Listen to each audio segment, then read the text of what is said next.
Hi, I'm Igor and welcome to my channel. So I wanted to get myself an oscilloscope for quite a while. It's almost an indispensable tool for an electronic hobbyist, but a regular oscilloscope is typically quite bulky and, frankly speaking, usually quite expensive. However, there are relatively cheap kits based on ARM Cortex-A3 microcontroller available online now. Of course, they cannot do all fancy things as their big and expensive brothers do. Well, you get what you pay for. However, if you are like me and don't really need to work with megahertz frequencies or do any kind of complex and precise signal analysis, then this might be an option for you.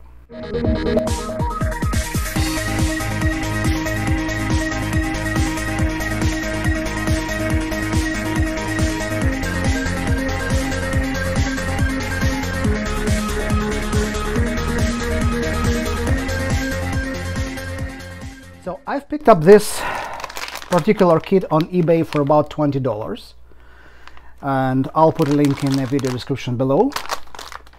So the reason I've chosen this kit is that it actually has the SMD parts already soldered, and I don't think I'm experienced enough to solder them myself.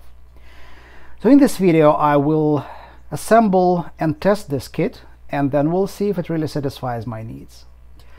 So without any further ado, let's get started. Okay, let's see what we got here.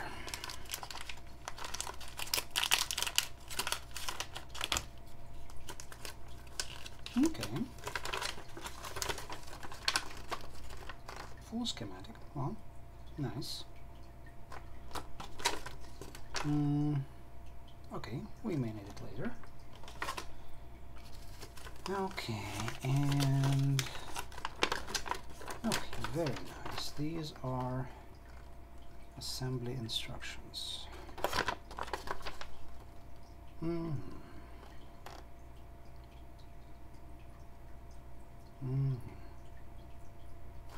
Okay, excellent. So we will be referencing this document. And actually, I'm gonna get myself a pen. Good. All right, so we'll be checking off things while during assembly. All right, what else we got here? Nothing. So a TFT screen, nice.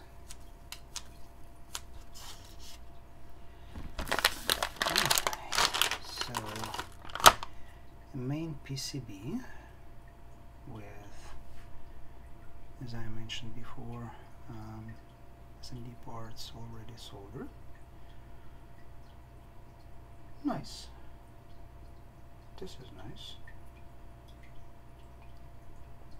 Good quality. Not perfect, but pretty good.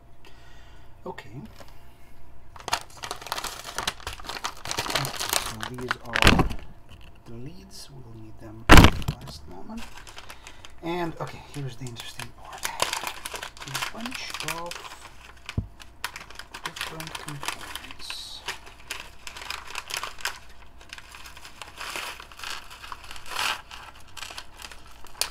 Okay, that's a lot of stuff. Okay, and I don't think they have any spare parts. So let's try to sort them.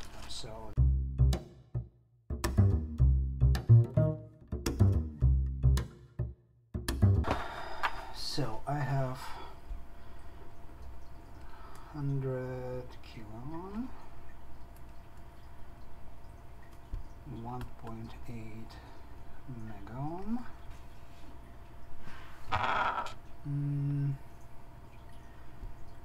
200 kilo ohm, 2 mega ohm, 20 kilo ohm, 300 ohm,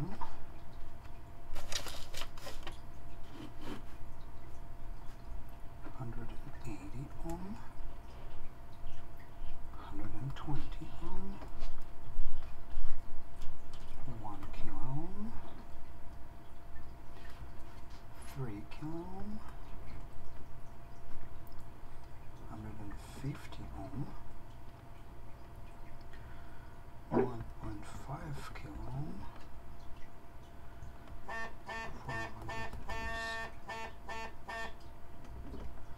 170 ohm, and the last one is 10 kilo ohm.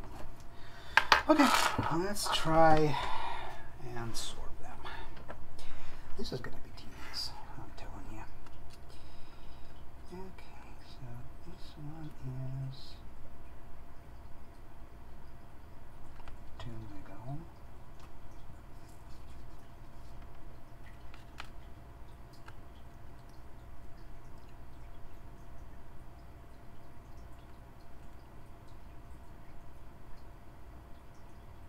This one is 3 kilo ohm.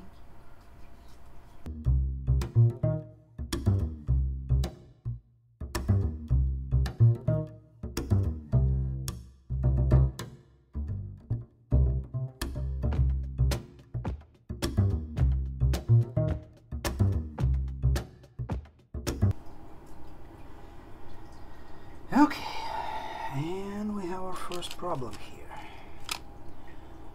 I don't see any 20 kilo ohm resistors.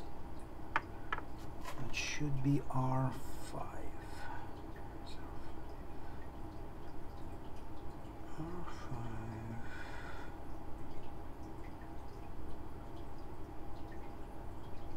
R5, where are you? Crap. There it is. 20 kilo ohm. Don't get me started.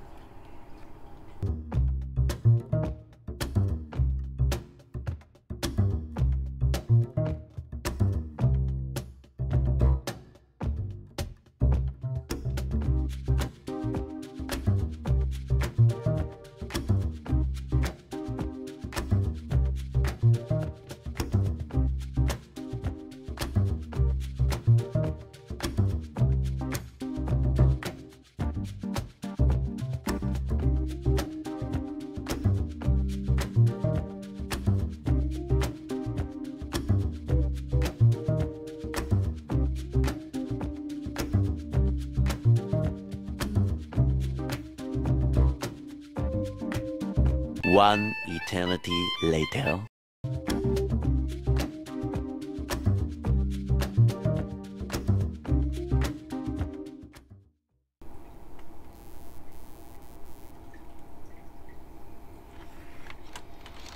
This is actually it.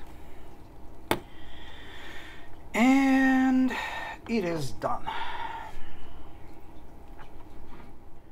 Okay, so we are done, and now here comes the fun part. Let's actually test it. But first, what they say is we need a small loop which we need to solder here. J2, right? Yeah, J2. There you go. I'm gonna solder it right there. So, J2 it is. Alright. And also it says short JP3 with solder. Okay, there's actually a resistor there, so okay, I'm not gonna touch this one. I'm not gonna touch this one. So, let us get ourselves our multimeter.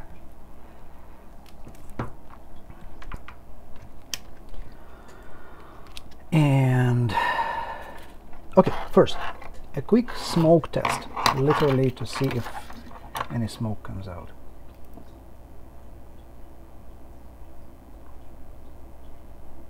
No smoke, good sign. Okay, let's plug it in, and it says measure voltage. Oh, okay, see, it's something's working. Yay! Okay, now it says measure voltage at test point 22.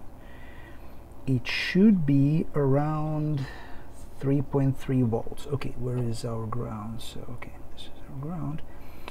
TP22, and it is 3.3. Okay, that's a good sign. That's a good sign. Okay, disconnect power, and what they say is short GP4 with solder permanently. But it is actually also there is something in there. There is a small resistor. Okay, not touching it. Now let us insert this module into these receptacles like this. Right? Yeah. Okay. All the way in. Okay. And let's power it up again. And something shows up. It's booting. Yay! It works. It works. La la la la la la la. There is something. It works. It works. Where is my test lead? Where is my test lead? There it is. All right. That's good. That's a very good sign. I mean, how come I managed not to mess this thing up? All right, it's okay. Do you see anything? No, I do not. Now I do. Now we do see something.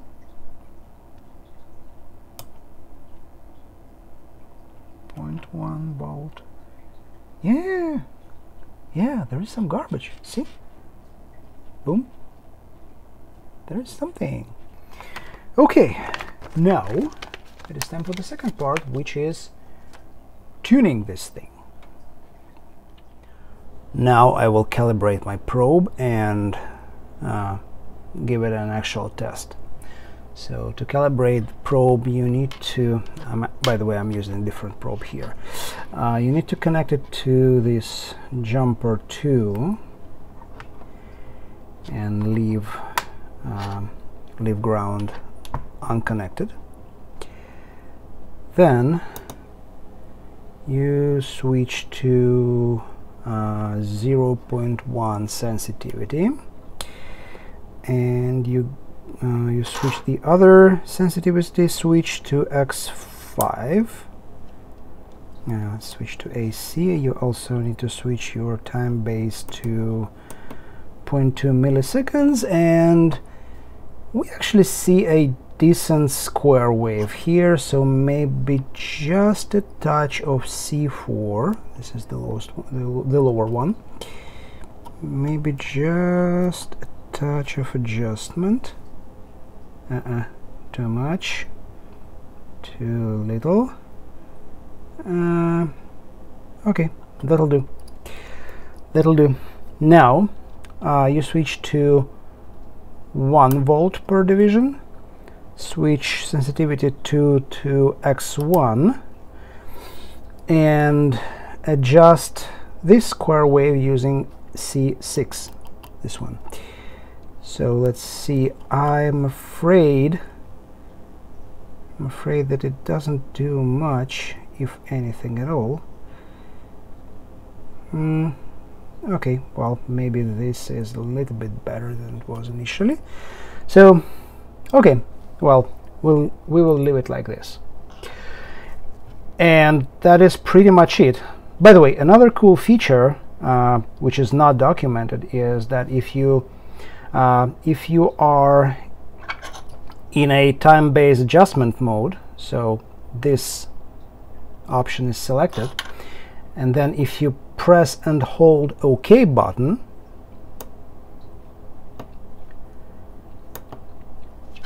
it actually provides you the readout, basically provides you with the parameters of your wave.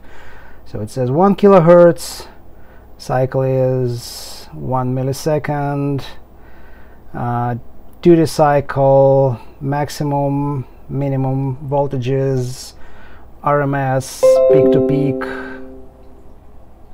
you know, all this stuff. Oh, well, that's pretty cool.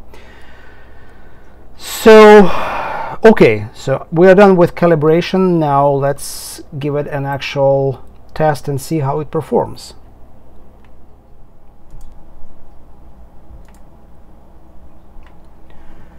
Okay, well, this is my simple test setup with an Arduino generating a PWM signal with 50% duty cycle, currently at around 30 Hertz, and it shows a decent, I guess, square wave. There are some bumps here and there, but nothing really too bad for what it is.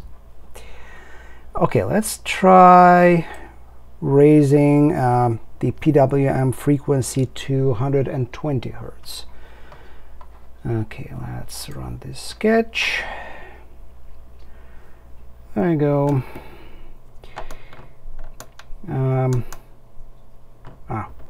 on, first time base, there it is. Okay, let's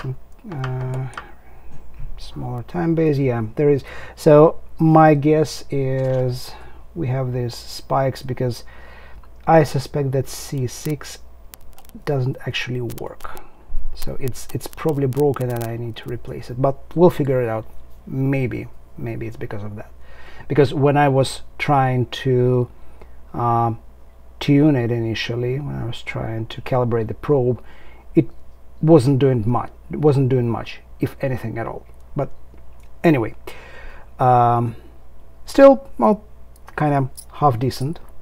And let's see the readout. Yeah, it says 122 Hertz. Okay, well, that's fine. Okay, next, let's try doing the default 490 Hertz with prescaler set to 3. Okay. Yeah, something. Oops, wrong button. This is something here. Looks kind of ugly. Let me see if changing to a different probe helps. Maybe there's something wrong with this probe. Okay, here I am back with another probe. So let's detach these.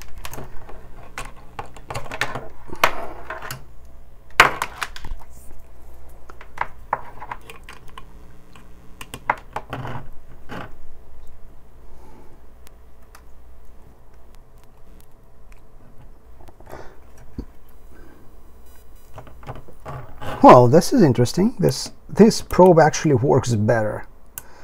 Okay, well, good to know. Yeah, so, well, a decent square wave at 490 Hertz. Okay, let's try going to 4,000 Hertz or 4 kilohertz.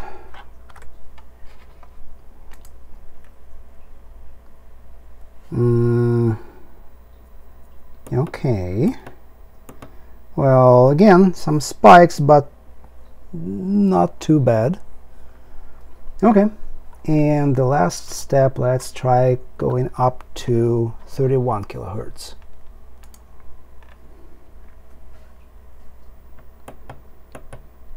Uh-oh. So, this doesn't look good at all.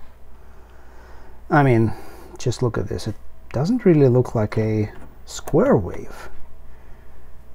See all these slopes and spikes and something in between, some wiggle.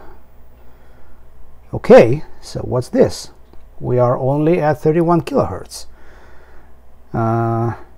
Okay, does this mean that manufacturer is actually cheating because they claim the bandwidth is 100 kilohertz and we are only at 31 kilohertz?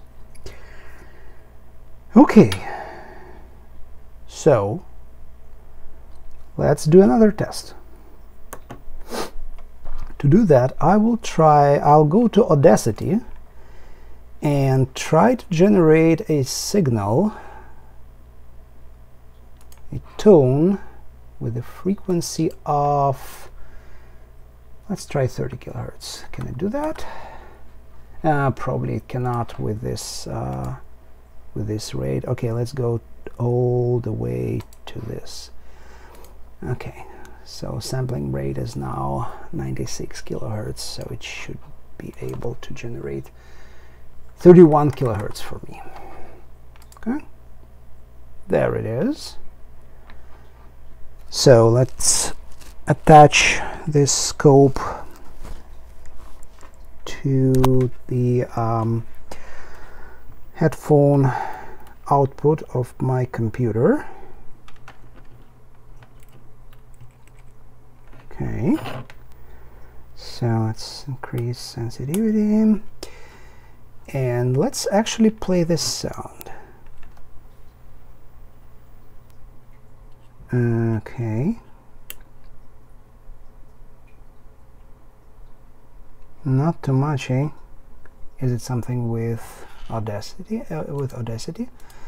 Okay, let's try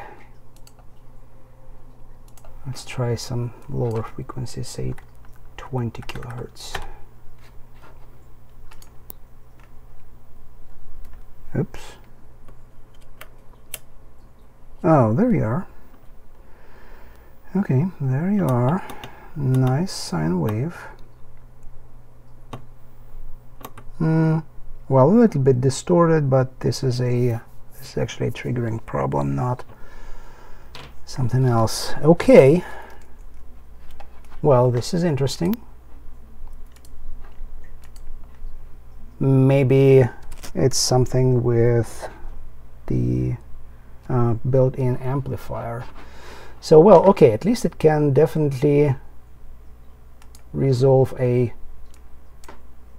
20 kilohertz sine wave, but what if we generate a square wave of the same frequency?